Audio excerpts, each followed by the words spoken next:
We are live. We're good? Yep. We're on? All right, October 19th. This is the regular Board of Commissioners meeting for Fire District 21. I'll call the meeting to order, and we will start with the Pledge of Allegiance.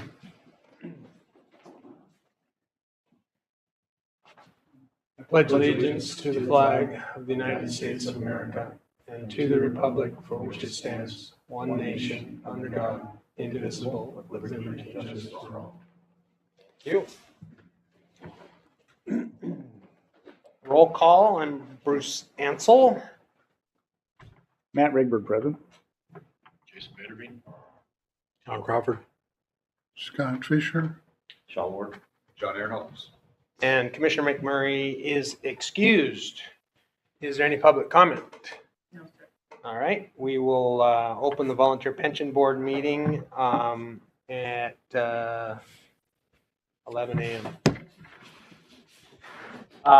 The only item is the approval of the September 21 meeting minutes. Is there a motion to approve those minutes? Approved.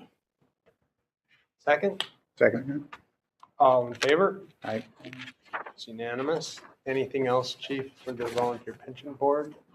All right, we'll go ahead and adjourn the Volunteer Pension Board meeting and open the regular Board of Commissioners meeting with the approval of the consent agenda, which has the September 21 meeting minutes, the staff reports, financial reports, and I will read the numbers in. The total revenue for September was $171,902.15. The total expenditures for October was $958,117.78. Direct deposit payroll, $380,001.37. Payroll taxes, $88,696.27. Benefits voucher, $228,309.49. L&I voucher, $92,704.80. Monthly expenditure voucher, $95,751.25. And capital project facilities, $72,608.15. Is there a motion to approve the consent agenda? Second. Moved and seconded. Any discussion? All in favor? Aye. It's unanimous. Commissioner meeting reports. No. Nothing? I'll talk about mine and other business. Okay. And Commissioner McMurray left me some notes that the smoke alarm event got. It got canceled based on the property that we had identified as a spot to do it. Said no. The manager said no, thank you. So, as well as the Red Cross has been inundated with other natural disasters, so they're kind of moving some of their focus. We'll try again next spring. Okay. All right. Well, that was nice. And I don't think there was anything significant city council wise that pertained to the fire department. So, Local 106 is not here. Did they? He's online. I don't know if he wants to. Oh, Hey. Thanks for having me. Just recently had a new hire. He's lateral supposed to start this week, I think. It's been pretty quiet overall. We do have the trick or treat on the berm on the 28th from 1 to 5. So if anyone wants to come out and just say hi or hang out, we have that. Other than that, it's been pretty quiet. So very good. Thank you. thank you. We'll be returning from the commissioners conference, so I'd like to get down there and say hi. Got good candy. Dark chocolate? I like dark chocolate. I'm with you. All right. Any legal issues? Unfinished business. District 4 contract for service extension. Where are we? I missed last month. Yes. So we're the attorneys for both sides are reviewing the document that I forwarded a little late, so my fault there. We don't have anything to review this month. Timeliness wise, it's not going to set us back. The last extension was signed at the December meeting. So it's typical for us to do these at the end of the year. It's essentially a one pager, same thing we did last year. Nothing different, just double checked. I would like to give just a quick update about the annexation of the Northern Heights area if I could. So that application has actually been received by the city of Bellingham by the, well, I shouldn't say that. It's not been officially received yet. It's in the office. They Okay. have a 1 week review process before they officially receive it. But it's been filed, I guess, for lack of a better word, but not officially received by the city. The next process is that there will be a meeting of the department heads of City of Bellingham who will identify any problems or questions that they have for the petitioner, who in this case is Bill Geyer and Associates, the gentleman that held the meeting and is working with the 3 landowners in District 4. If there's clarifications, questions that the city administrators have for the petitioner, they'll do the back and forth, and then it will go to city council after that. The gentleman I spoke to, one of the planning directors, does not expect that to happen until late December, early January, for it to actually go to city council. The earliest, if there was no hiccups, the absolute earliest that this could flip from tax rolls basically is April of 2025, which is actually faster than I thought. That's if there's no hiccups, no petitions, nothing, no interruptions at the Boundary Review Board. Public Works doesn't have a problem. Issues that they identified about the Northern Heights area, the biggest one he sees is actually the police department being the biggest hang up there. It's the biggest area they've annexed in a while, and with no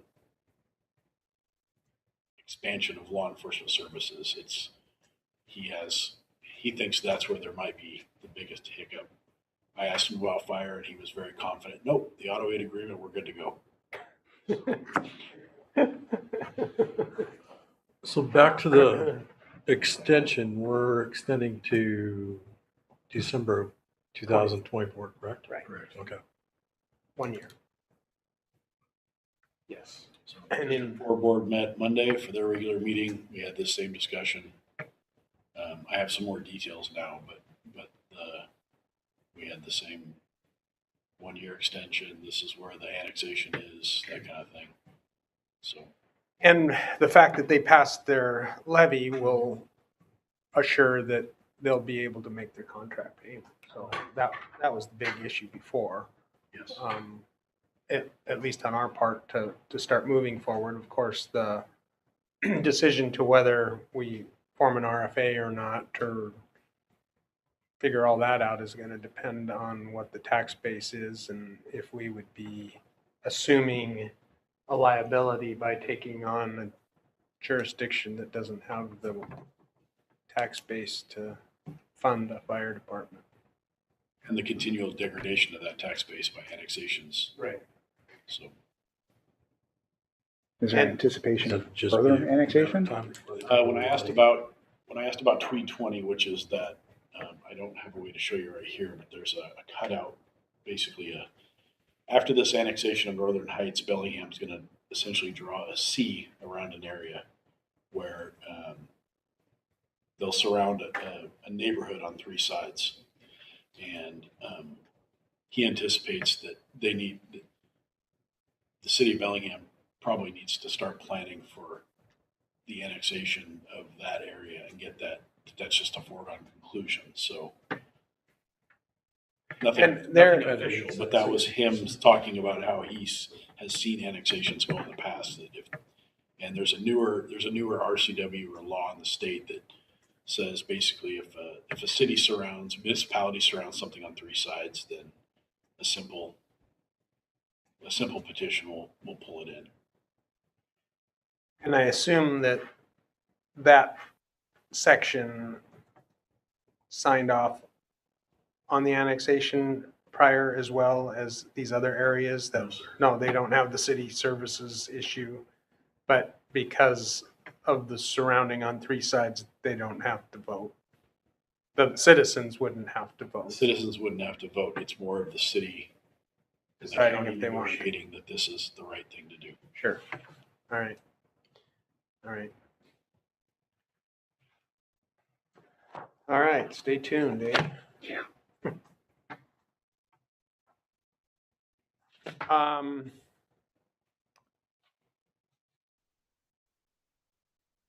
I'll ask you about this other. Well, let's just kind of, as long as we're talking about District 4 stuff, you mentioned that the city is taking over the administrative building at Britain. Yes. Who's in there? Training, Okay, their training department. all right. So I'm assuming is that part of that annual contract, or was this in addition to? It's now part of the annual contract. So we sunsetted one and started a new one. So Good. All right, Birch Bay Station 63, Phase 1 recommendation. You want me to go first, or would you like to go first, Chief? Commissioner Riegberg and I met with both firms. I spoke with Commissioner Hanson yesterday as a part of the kind of selection committee. I'm gonna defer to the Commissioner Riegberg Sure. on this one. So on, what is it, no, September 26th, Chief and I met with Lawhead.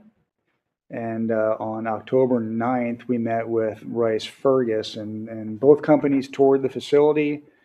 We were in a uniquely positive position of talking to two firms that were both remarkably competent, that demonstrated professionalism and deep knowledge about what's needed to make a fire station work, both, just intrinsically as a fire station, and then further as one that would integrate itself into the community. The positives for me that stood out the most were with Rice Fergus in regards to the networking and capabilities of their firm to integrate with not just the fire department, but with the community. I felt after meeting with both companies that they were both excellent, but I also felt like the needs of the department in this community would be better met by Rice Fergus Miller, and that would be the recommendation that I have to the board. I think if you refer to the packets, the addendum packets, the Q&A, if you look at the answer that both firms provided to number 4, that would kind of, in a nutshell, articulate what I saw at the meetings and what I think the chief saw as well, in that Rice Fergus understood where we were coming from, the approach of what's needed to make a fire station be the hub of the community, and the importance that we feel in partnering with the community and getting partnership buy-in from the community in regards to building the station. So for me and the way that I see things moving forward, the vision would be met better by Rice Fergus Miller. So that's my recommendation to the board. Yeah, and just so we backtracked, we had initially, how many? 5 or 6? 6.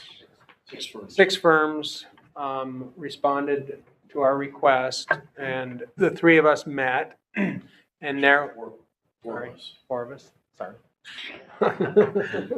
Sorry, I was looking this, the 4 of us met, and narrowed it down to 2, and then some questions were generated and vetted by the board and the staff. And then the 2 remaining firms responded as you described. And then you 2 met with representatives from both firms while I was out of town.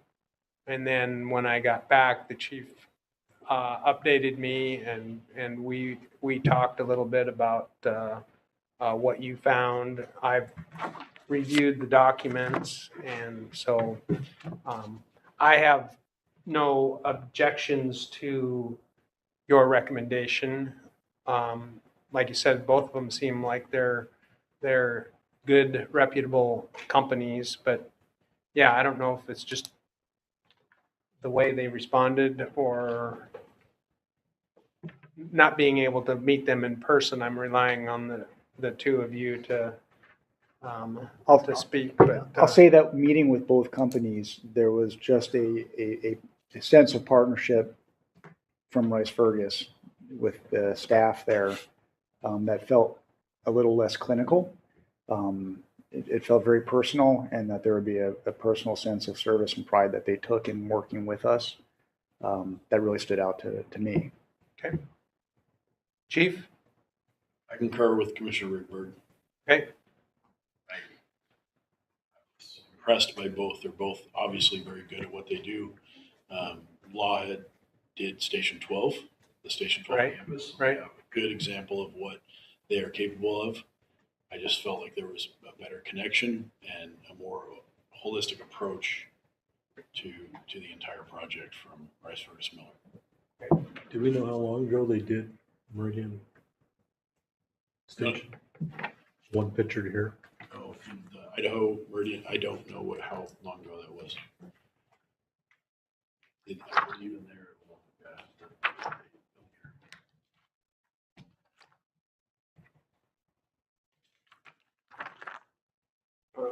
Okay, so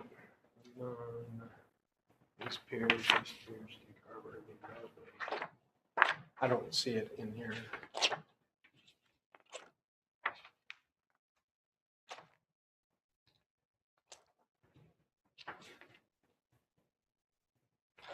I don't see that one in here. It was referenced in there.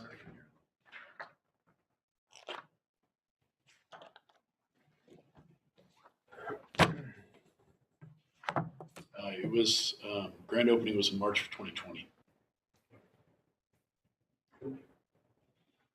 So you need from us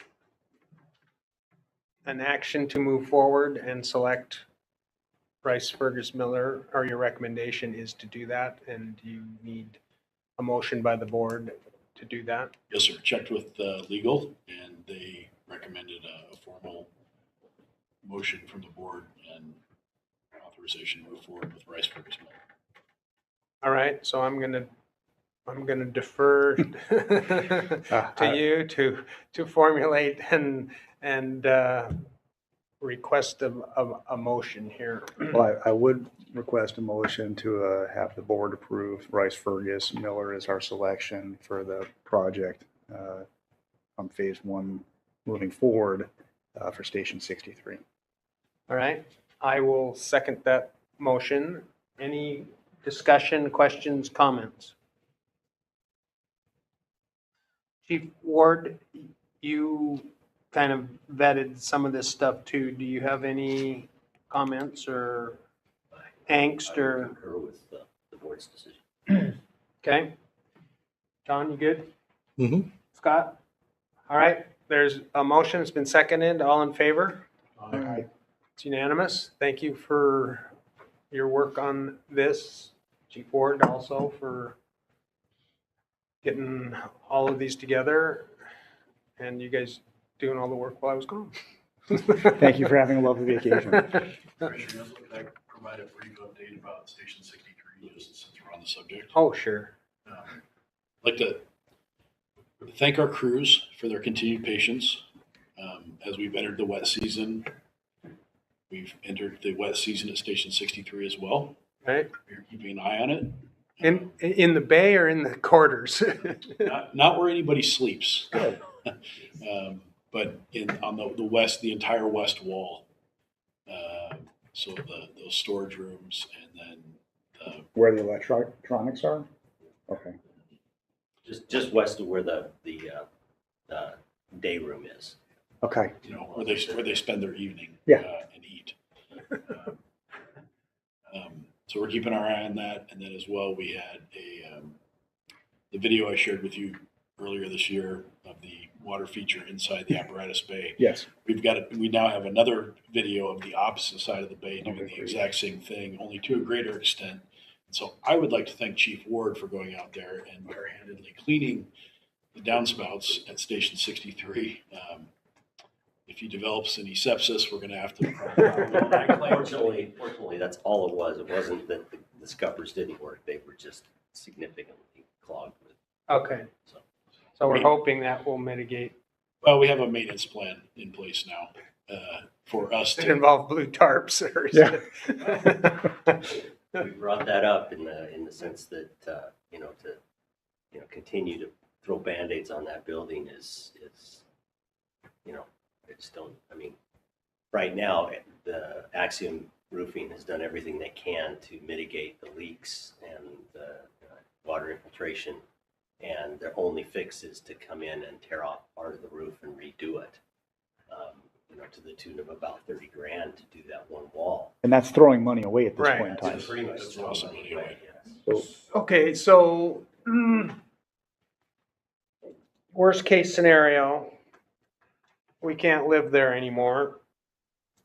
We probably ought to start thinking about some other place to live or bringing in, Triple wide and put Yep. in the front yard. Yep. That's where we've already kind of knocked our heads to. I mean, for me, it's crew safety and, it's getting into winter season anyway, and everybody's gonna be coming down with everything that's running around out there, and all we need is some wet, damp, moldy fire station to contribute to that as well. So, I mean, for me personally, I hope we have a contingency plan that says that at some point, if the station captains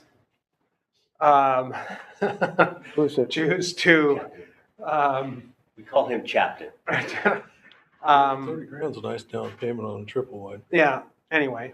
And I what mean, you have to is- think at the end, you can resell that to somebody, right? It's not just total money wasted. What is the harm right now of mitigating it somehow by putting blue tarp or something on the roofs to prevent the channeling into the facility? Right. The issue, we'd have to talk to Axiom, I guess, and Chief Ward, correct me if I'm wrong, but if we divert water from one place, we're just adding it to another. Part of the There, problem there is one can't of be the- a way to canopy it? Well, and part of the problem is the way that is set up. We've got a leak in one area of the building that is the main drain for that section. And the only way to fix that, they've done everything they can, is to come in and cut that drain out and put a new one in its place. And if they're at that point, there's no sense in just doing that, because again, that's a Band-Aid, and their recommendation was to do that whole section of the roof. They're not doing the entire roof. They're only coming back about 6 to 8 feet, but that would be a whole new, Well, there's a couple things that are ticking in my brain. One is the obvious welfare, as Bruce just mentioned, of the firefighters that are, housed and staff in the station. Clearly, we don't want a repeat of what's happened before and what's happening now. So getting somebody out there, it's ugly to tarp the roof off seems logical if they can do it, if logistically it can be done. And secondly, it kind of demonstrates to the community what we're dealing with. And I don't think that's a bad thing. We brought that up yesterday, and I don't know if it's a matter of they could come in and do a minor, frame up and a skirt over the top and divert it down to the other scupper on the other side. We haven't really addressed that aspect with them yet. I can certainly do that. I would hate to have somebody have the roof cave in on them while they're I'm sleeping. worried more about mold than I am. Yeah, long-term health effects. Yeah. Just, Oh, it's all it's a soup all mix to- of this- terrible. Just so you know, the scupper problem that we had, the repeat of the apparatus bay, that was late last week, but the interior leakage that we discovered was just yesterday. So it's relatively new to us, not giving excuses as to why we haven't formulated Oh, I get it. an exact plan yet, but just, it was kind of how we ended our day yesterday. That's a great way to Well, do it. it takes water time to find its least path of resistance. And so whatever came in there is just searching for a way out. We're gonna have to house these guys somewhere when we're doing Right. a new station anyway. Right. So hopefully, if Rice Fergus can go in hyper mode here and come up with some recommendations, that would be helpful. If I may, I mean, part of what we've discussed is also site location. That is Right. going to take some time. I So agree, we- but I also have some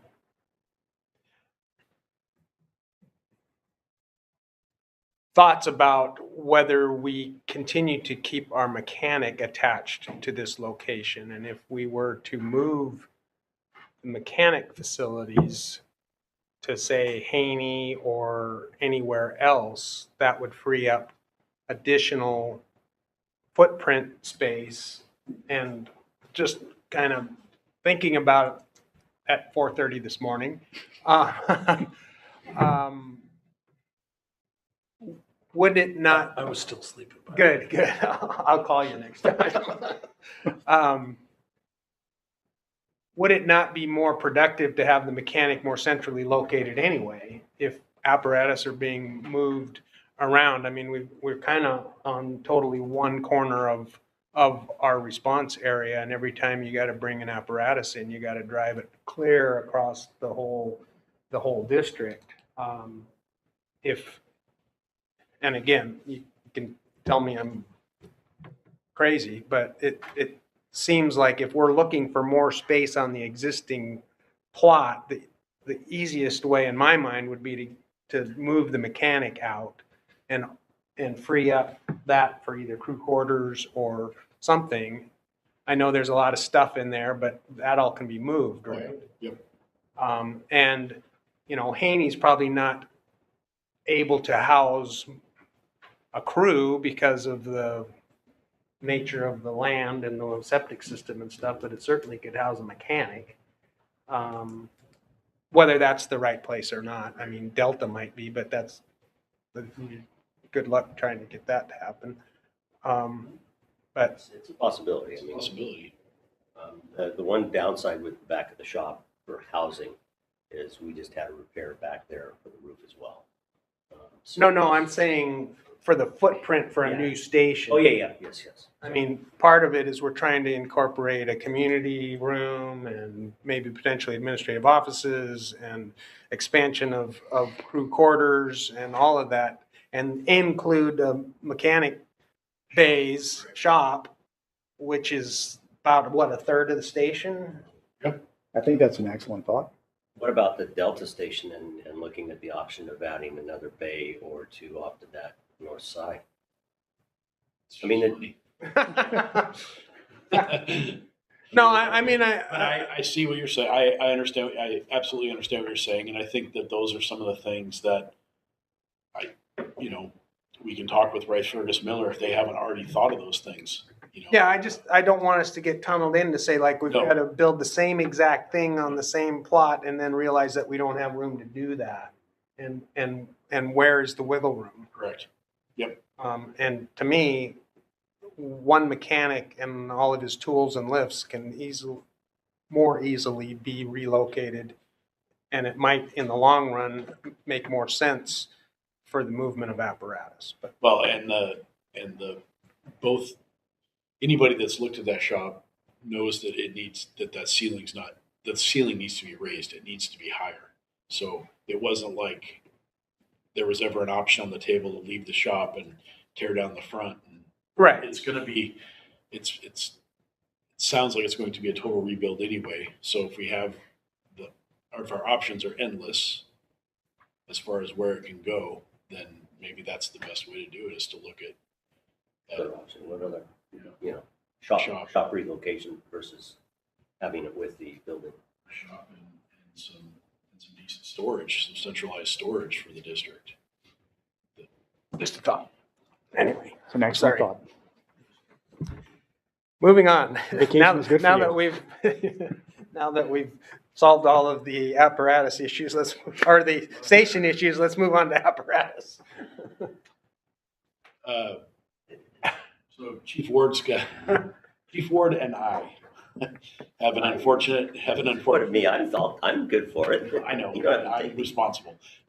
Chief Ward and I have an unfortunate report It's getting harder. I don't know if it's unfortunate. It's fortunate in the sense that we have a mechanic that has identified a discrepancy. I don't want to say discrepancy, a weakness in our apparatus. We have van chassis. They're considered an E450 chassis because that's what Ford builds them as, but they are actually built to a F250 1-ton specification.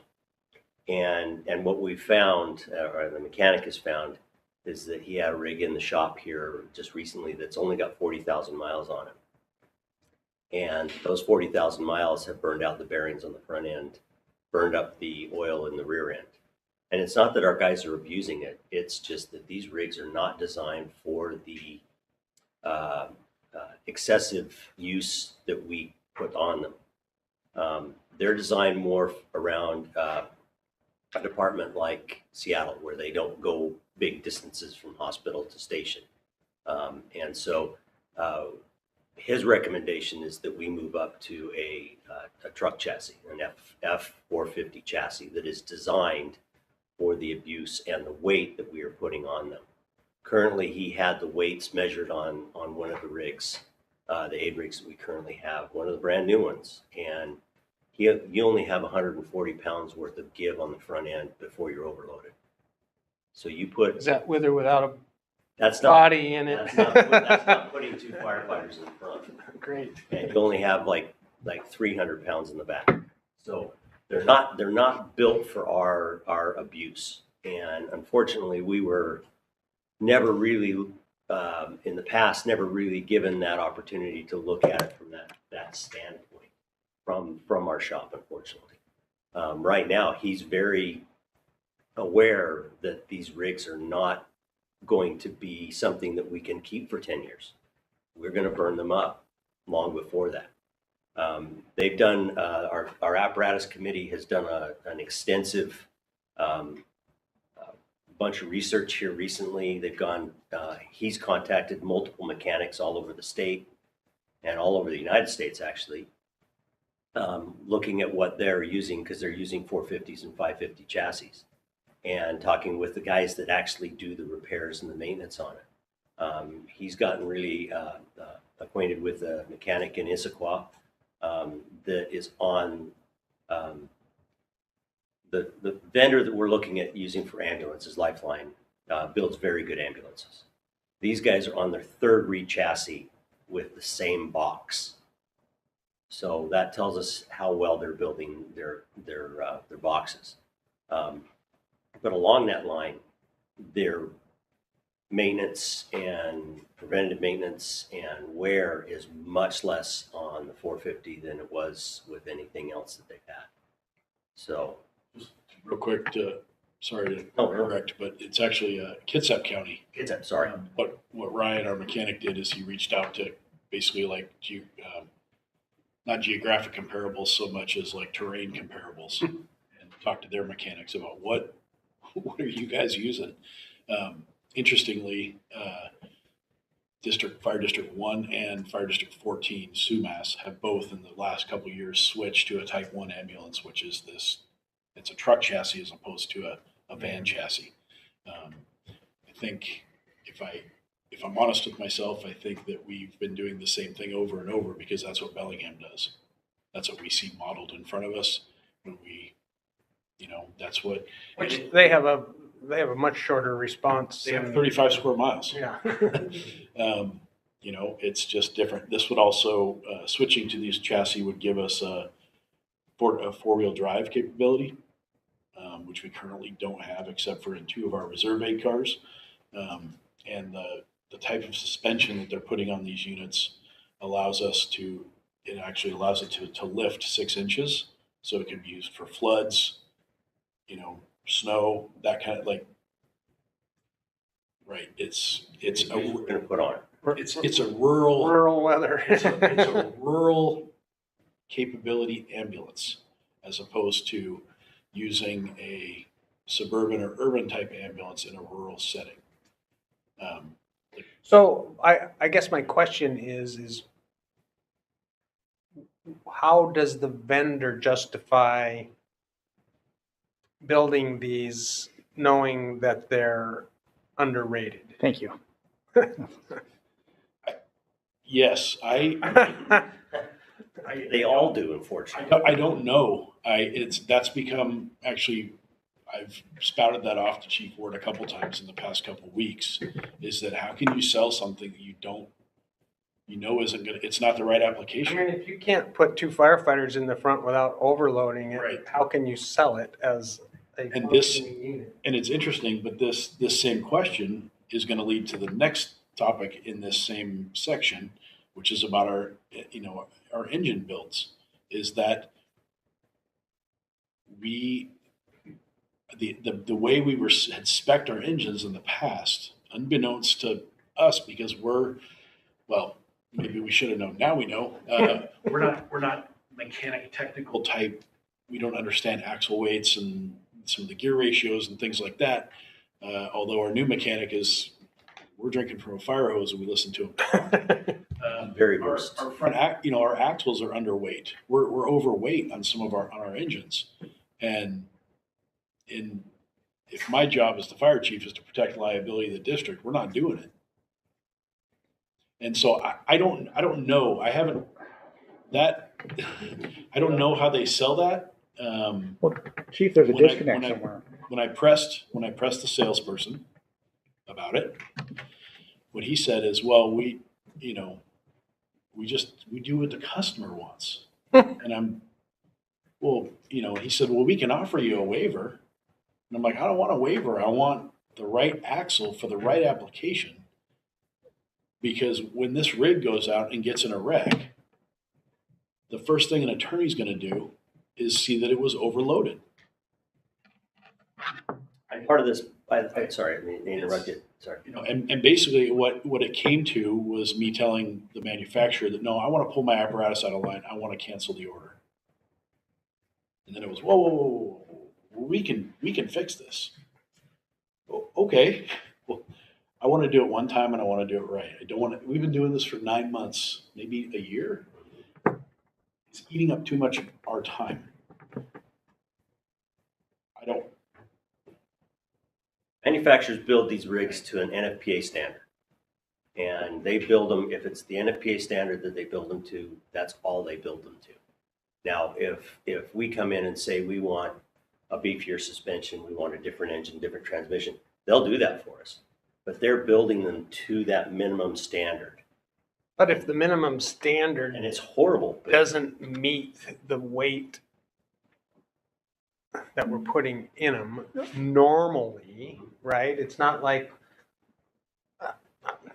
Yeah, I don't understand. We're all scratching our head. on thinking how class they- action lawsuit here. Well, something sounds incredibly off to me in what we're being told right now. Well, I don't think it's what we were being told right now. I think it's what we were told in the past, to be honest with you. I think that we gave a price and they built the rig to fit the price. Instead of, I want the next topic in this is our fire engines. We have engines should last 20 years. That's the service life of a fire engine. We have engines that are 13 years. They should last longer.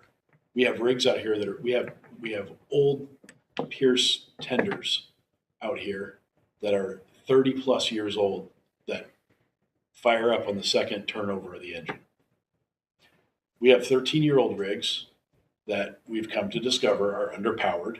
The manufacturer knew that they were underpowered. I can take you to bulletin boards online for chief officer discussions where departments are pulling their hair out over the same model of engine. And the the salesperson is essentially saying, yeah, we knew they were underpowered, but it's what you wanted because it's what you spec'd. I don't have a good answer for you, Commissioner Rickberg. It feels like this has been this administration's entire experience in command in the fire service is Why did we do it this way? Whether it's treating our employees poorly, buying undersized, the wrong equipment because it fit the budget. I don't know why it was done like this. Why did we tell WSRB we staffed all our stations? Because now I'm getting tons of calls from District 21 citizens complaining about their insurance rates, which they have every right to complain about. It's like a disease, at least in this department, maybe in other departments, I don't know. We have to root it out. I don't have a good answer for you. I'm sorry. So may I ask, what does this mean in terms of our fleet now? Are we having to pull things offline because they're unsafe, or are we making plans to just replace through attrition? We are making plans to speed up the replacement of apparatus as we can so that it's safe.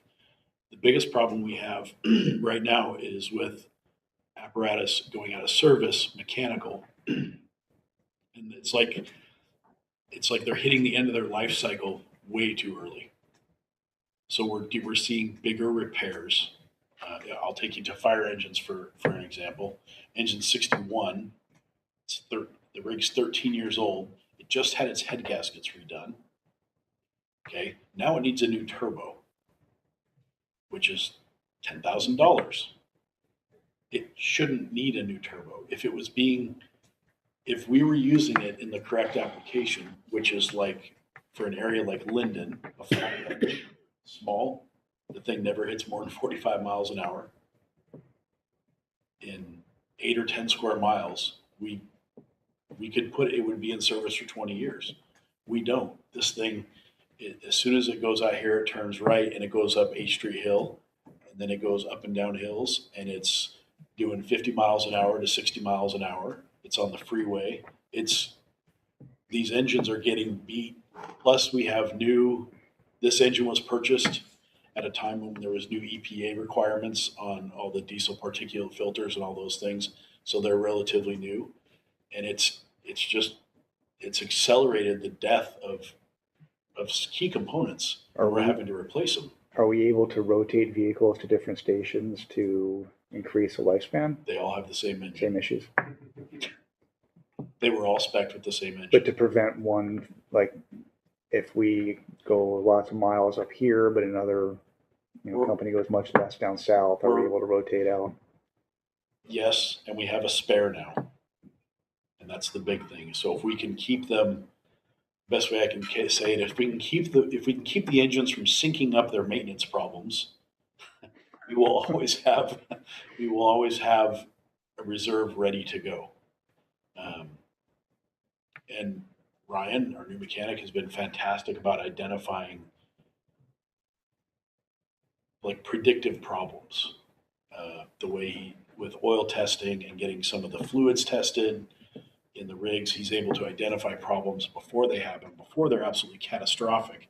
But we still have to do some of these larger maintenance items, like I said, turbos, and then there's an actuator in front of the turbo that's another $4,000. And instead of just replacing a single part, we're trying to replace these in bundles so that we don't keep having these same problems. We don't keep burning up turbos.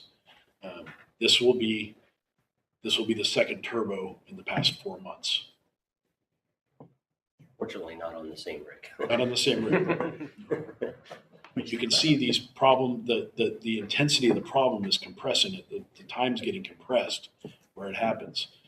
And so, can I just finish for you? Oh, you have at it. Okay. So what Chief Ward was going to finish with is that we're putting 8 cars on hold. We talked about ordering an 8 car. We're putting that on hold until we figure out what the real story is, and moving towards a different sales group. Let's just put it that way. That we've established a little bit different relationship with. Engine wise, exactly? Engine wise, to get the right engine with the correct axle and the correct transmission, we paid for an engine in the spring, correct? You approved and we paid for. So to upgrade this to the correct actual thing, I have a change order for $71,000. That is an X12, so a much beefier power plant, an Allison 3000 transmission, and a 22,000 pound front axle. So that gives us 2,000 pounds of available weight over the front axle, which we before, like you said, 175 pounds. It's maddening, and I But that $71,000 is anticipated to save hundreds of thousands of dollars if we were to go on the same course that we've continued. exactly. The nice thing about it is, and I must say that with Ryan's background in heavy equipment, he identified these deficiency issues right away. I mean, the day he started, he walked around apparatus and he had, unfortunately, page after page after page of things that he identified that are things that, some of the things he needed to fix right away, but things that we could identify and put on the list of things that need to be done within a reasonable time. He identified right off the bat that the turbo on the ladder truck was leaking oil. And that's one of the things you have to look at with the diesel is if you're leaking oil, depending on what side of the turbo it's leaking on. If it's on the intake side of the turbo, you could have combustible fluids come back into the intake, and then you get a runaway diesel engine. And once you run away a diesel engine, you're done. It's a done engine, unless you can get air cut off on it right away. So he was able to identify that right away, and we took the ladder out of service, and the turbo was replaced. And fortunately, we again didn't have an issue after that. But I mean, those are the things that he immediately can see and knows that there's a problem. And that's what he's identified, especially with the A cars. He's going to revamp, again, A car at 40,000 miles. He's going to identify that, okay, at 15,000 it's brought in and the bearings are replaced at that point. So you're going to see, like Chief said, a more compressed maintenance schedule on these things until we can move the fleet along in the direction that the committee's going to make. And then that way we can adjust the length after that to more of a flush maintenance schedule. I'm sorry for asking so many questions on this, but I just have one more question, and that historically we've been doing something with these vehicles and have developed projected budgets off of what we've been doing with these vehicles. What is different now, right now, than it's been as we developed our budgeting for these? Because clearly right now we're spending money on vehicles based on what we've learned we would need to spend money on vehicles for. So it feels like right now it's all of a sudden different. Why is that? What it is that, like I said before, I think the way we were buying vehicles, or the way we bought vehicles, is that we matched the vehicle to the price, as opposed to considering the long-term ramifications of buying undersized or underpowered equipment. No, I get that. I'm sorry. Please.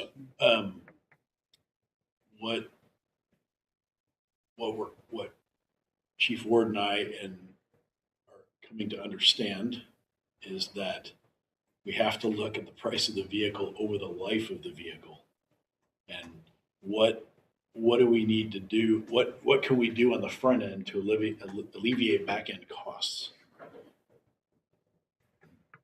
Does that answer your question? It makes sense. I'm just. I think, Mr. Rickard, I think what you're hitting at is the maintenance side of things. Unfortunately, Ryan's very vocal about maintenance, and Chief and I have learned an awful lot from Ryan as far as what he expects in maintenance. And I think what we've had, unfortunately, in the past is, maintenance go to, parsed out to another vendor to do maintenance on it.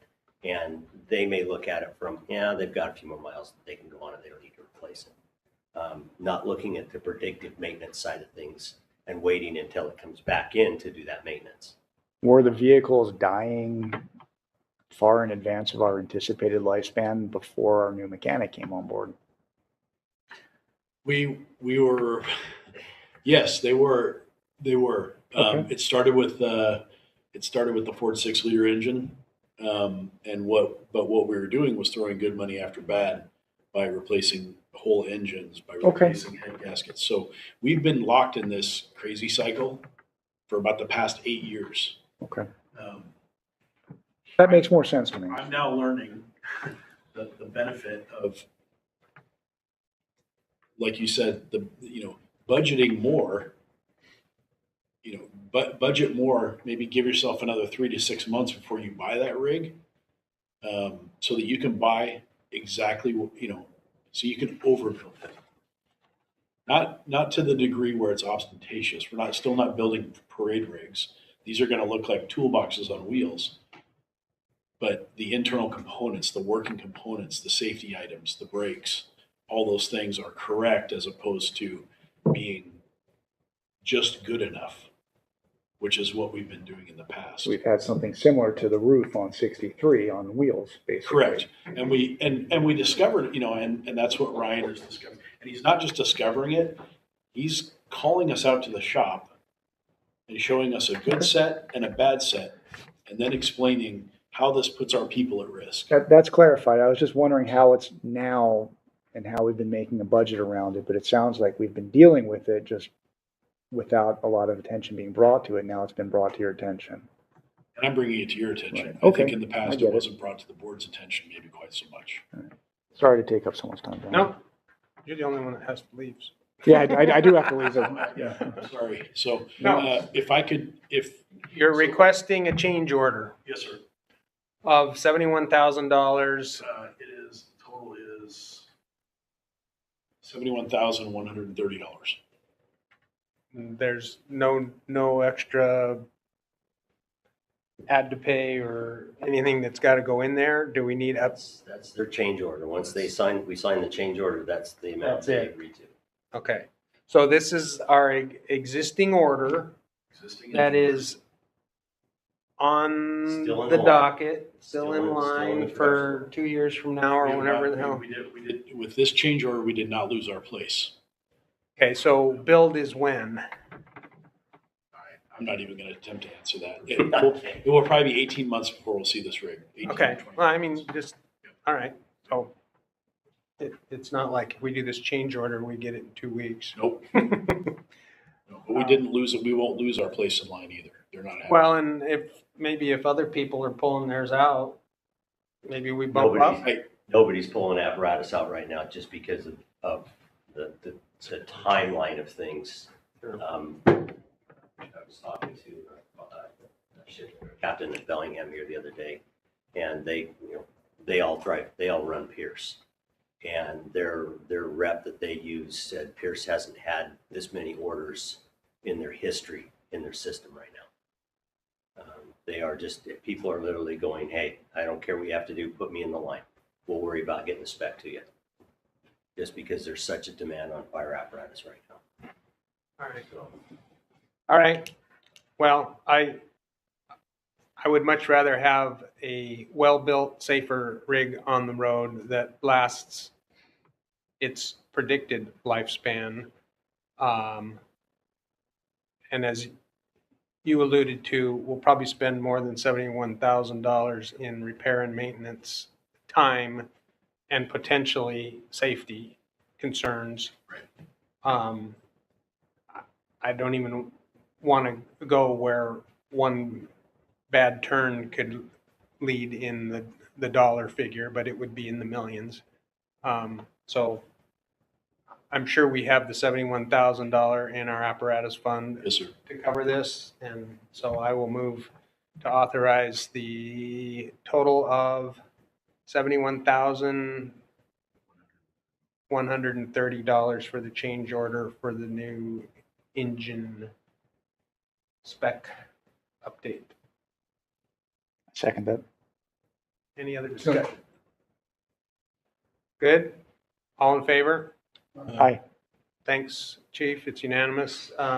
Thanks for, Sorry. no,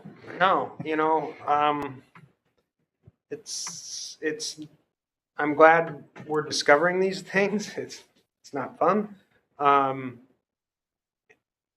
And I guess we sort of owe a debt of gratitude to our new mechanic for helping us discover these potential deficiencies that have not been identified in the past. So thank you. I actually need to stop by and meet him and shake his hand. Welcome him to the department. At least he's not like running away screaming, right? If you want to ask him a question of anything mechanical about from tires to motors to anything, he will be more than happy to explain things to you. He's just as much of a teacher as he is a mechanic. He's very good about explaining things to folks. So, and why there's a reason why there's the need for the beefiness of things. All right, we need to take a 5-minute break here. So I'm going to pause the meeting here.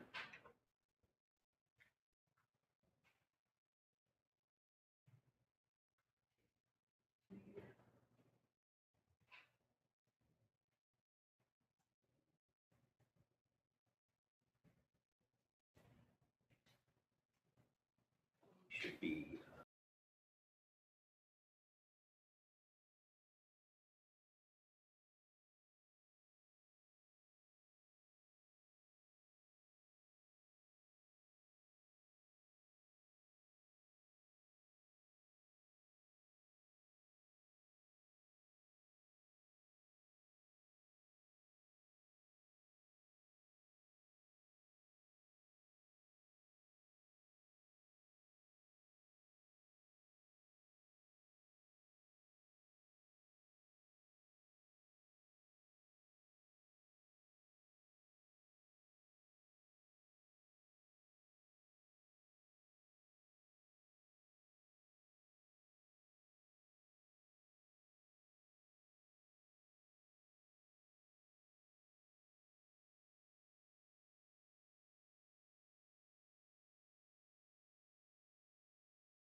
Right. do the second transition.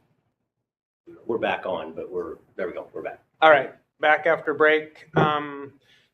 So we've approved the change order. Is there any other unfinished business, Chief? No, sir. New business is the first responder contract BLS allocation correction amendment. What do they call these things in the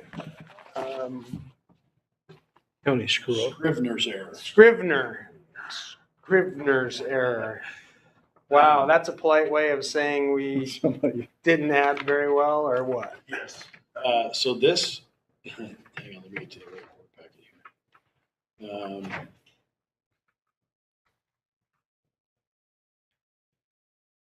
So I guess didn't do the calculation on how we were overpaid. Sorry, We were overpaid, we were overpaid by a little over $4,000. and that was based on that percentage model that was developed by the committee. By the tab. Yes, Yep. and they just did the math wrong. They just did the math wrong. County Finance did the math wrong when whether they didn't take it out to a far enough decimal point, I can't remember now exactly what it was. But there was three districts affected, the city of Linden, Whatcom County Fire District 14, and us. North Whatcom were paid in error. Or, sorry, Linden was underpaid. The other two were overpaid. Yeah, Overpaid. Kind of like to be in Linden right Yeah. now. What's before you today is signing the amendment. Every time that the numbers change, the county has to do an amendment to the original. So we've repaid the money months ago. We're just. Yeah, I thought we did. This has been taken care of. We're just signing. You an have to amendment. sign the paperwork. Yes, sir.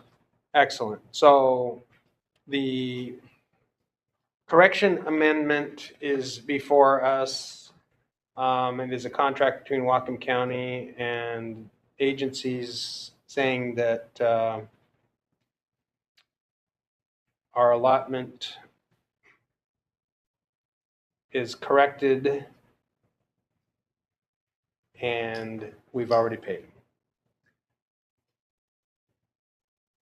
I don't know if it makes you feel better or worse, but even agencies that were not over or underpaid are having to sign this amendment because they are signatories to the agreement. Gotcha. The county Excellent. should be fired. All right. So, is there a motion to approve, sign the amendment? What happens if we don't? We don't get paid. The fire chiefs have fought, if I may, sorry. No. The fire chiefs have argued that exact point. Why? The money's already, you've either paid the city of Linden or it's been refunded. Why do we need to sign this at all? Why are we wasting time? And they keep submitting it back to us, so we're just like, okay, sign it. Fine. Is there a second? second. Any other discussion? No. All in favor? Aye. It is reluctantly unanimous. So noted, Rachel. Budget study session, you have proposed November something, 18? Or as an alternate date, December 2nd, Okay. for a joint budget study session with District 4. How did District 4 respond? One can make it on the 18th. The rest asked if we can, the other two can make it on the 2nd. All three can make it on the 2nd. Oh, Only one can make it on the 18th. Not available on the second, so. So the 18th Saturday, mhm, This Saturday. that works for me. It's fine. it does? Yeah. I mean, the only problem with going to the 2nd is that really pushes us out too far. So I vote for the 18th. We could also propose a daytime meeting, weekday. That would, if that's, Well, I think Harder it's for going to take a minimum four hours, right? I mean, these things take half a day on a good day. November 18th works for me. November 18th, it's a Saturday. Do we know anything from Kimberly? Have we talked to her at all prior? Sorry, No, that's fine. I didn't. We're good with the 18th. Okay. And I say that just because I know how we get crunched. Yep. For budget. I mean, the second, we're already behind the 8 ball. Right. Okay. I will work with them on the 18th. Or maybe they'll have one person in attendance and then we'll have a separate one for them. I'll figure it out. We can record it and they can watch it online. All right, Medicare ground ambulance data collection audit support services. So this, it goes back to the audit that we're having done, or we're being told we're gonna do. Oh, right. Yep, the Medicare, the GEMT. Right. So talking with the company that assists us with GEMT, they also offer support, which I'm bringing this to you because you guys had indicated before that you would be interested in some support. So I'm just telling you what I'm going to put in the budget. They offer 3 tiers of help. In talking with Jenny and Kelly and Benita, we're going to fold into the budget the kind of the top tier assistance that we're going to need with this GEMT Data collection, submission, reporting, yeah. all those things. It's $35,000. Sorry, $35,000. You'll see it in the budget. But it comes out of GEMT, yes? What's that? Can we pay with it? Yes, Or it out of can, GEMT absolutely. money? Yep, it can actually come out of GMT money. Looking at this, can it be shared between different districts as well? Like, can we merge with District 7 and do something like that? Maybe share the cost? I don't know. I thought that I can ask. It's a great idea. And the big reason that that we feel strongly that this level of assistance is needed is that it gives us a single point of contact for questions or assistance instead of a rotating helpline. Sure. We Plus, our staff is already overburdened with the amount of workload that we have Correct. laid upon their plates. Thank you very much. And Benita's leaving. And so- Benita's So leaving. we're going to have an increase in that. Right. We talked about it before. We talked about hiring temporary workers. Correct. So Correct. This So is directly in line with that. That's what I figured is that it's in line. I just wanted you to know that we've finally got the numbers. You'll see it in the budget. So then we'll move forward with it. Instead of hiring a part-time I will staff. talk with Chief Hoffman, Chief Carlson from District 1, see if maybe there's some cost sharing, if we can do that across agency lines. I mean, everybody's, with the exception of specific data collection from each agency, but there's got to be a lot of like overhead similarities, right? I would think that we could hire. They probably won't let you do that though.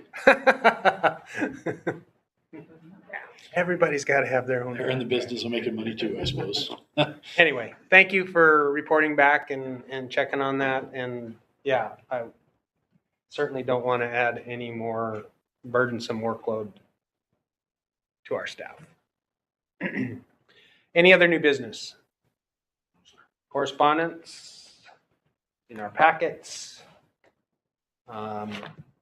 Do we have a known cause of that fire yet? As a county, the morning fire destroys Blaine residents? I haven't heard the cause. Rats with matches, Okay, fair enough. in proverbial words. Was it a house under construction? It's a house that's been vacant for, since we started here. Okay, Years. so it's been on your watch list of this one's gonna burn up one day? Witnesses say there were kids playing in it. It's been abandoned for years. It's gutted. There was nothing. Is there an owner? Supposedly there's an owner and according to the fire investigator, it's a dentist in Bellingham. Who that is, they just cleared their lot. All right. Next meeting is November 16th, which is before our budget study session. Is that going to be an issue, Chief? I don't know, I'll have to, let me see if I can, yeah, I'll have to think about that. That might not work. I mean, our budget has to be approved by December. December meeting, Yeah, but November. is the preliminary 1% increase. budget. November's where And we'll levy do. certification. We're going to need to see the preliminary budget in November. Well, I can bring you I'll bring you a preliminary budget and Then we can talk about it on Saturday. then you'll have time to read it and digest, look at Sure. it, digest it, and then we can talk about it deeper on Saturday. Fair enough. Is that- Yeah. If that works for you. Sure. All right. Everyone good for the 16th? Yep. 11 o'clock here. As long as it doesn't involve buying apparatus. Agenda items for next meeting. District 4 contract. Station 63. Phase 1, or what happens next? We say, okay, we form this contract, and then do they start giving us information, We'll or negotiate a contract with Rice Fergus Miller. so we'll have a contract to sign? Correct. Okay, so that needs hopefully be by next meeting. I would,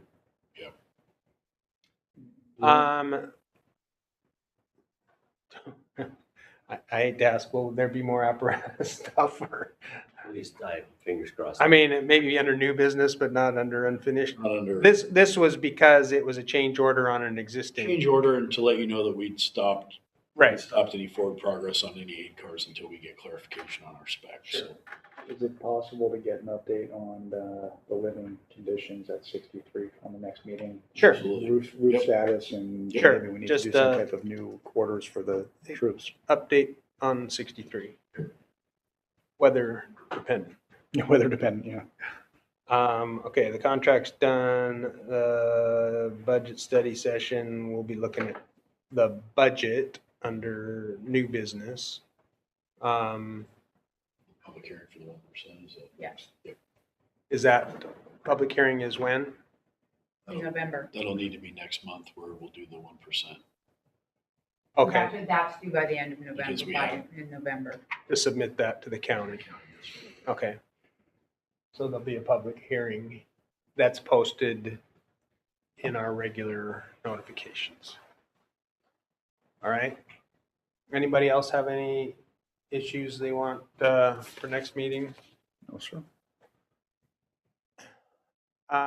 We need to have an executive session. And I'm going to ask you whatever the number is, and then I'll double it. 10 minutes? 15.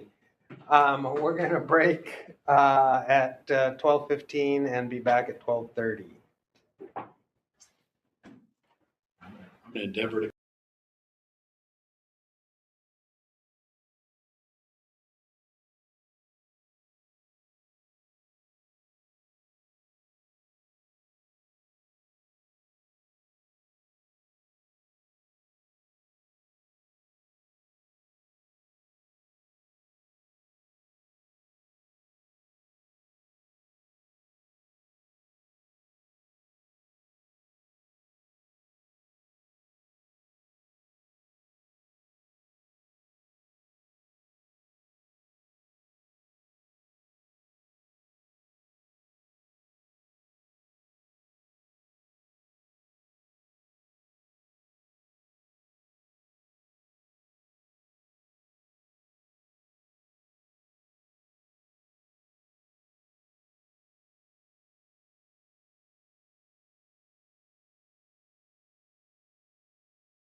All right, we're back on live. It's 12:30. There will be no action after our executive session. And we need to sign documents. And I will move to adjourn the meeting. All in favor? Aye. It's unanimous. Meeting's adjourned at 12:30. That's why.